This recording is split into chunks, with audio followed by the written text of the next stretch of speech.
Quand cet argent arrivera, ne le dis à personne.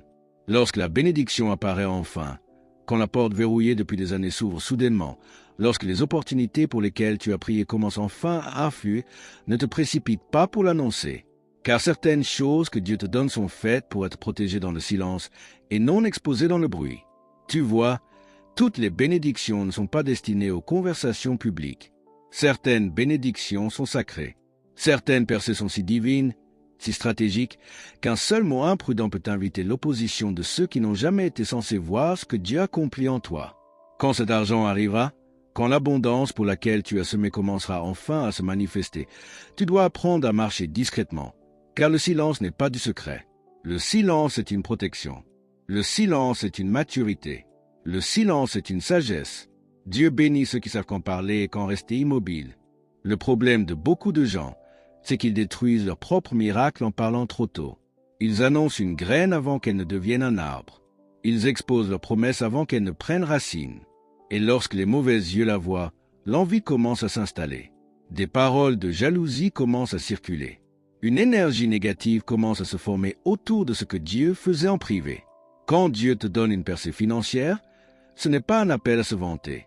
C'est un appel à bien gérer. Ce n'est pas une invitation à montrer aux autres ce que tu as. C'est un test pour voir si tu peux assumer ce pourquoi tu as prié. Dieu ne bénit pas seulement tes mains. Il teste ton cœur. Et il veut savoir, seras-tu humble quand l'abondance arrivera? Marcheras-tu toujours discrètement quand la faveur deviendra visible?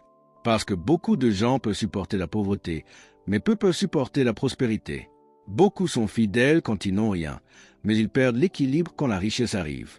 Dieu n'est pas contre l'argent. Il est contre l'orgueil. Il n'est pas contre le succès. Il est contre l'oubli. Quand cet argent arrivera, souviens-toi de qui te l'a donné. Souviens-toi des larmes que tu as versées en secret, des nuits où tu as eu faim, des prières que tu as murmurées quand personne ne te regardait. Souviens-toi du temps qu'il t'a fallu pour arriver ici. Parce que l'argent n'est pas juste du papier. C'est un outil qui teste l'âme. Il expose ce qui est en toi. Il révèle si ta foi était authentique ou s'il s'agissait simplement d'un désir de confort.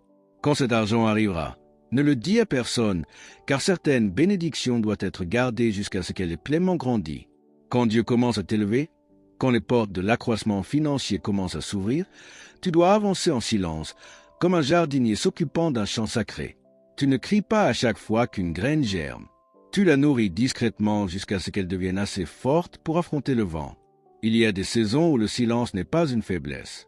C'est une stratégie divine. Il ne s'agit pas de se cacher par peur.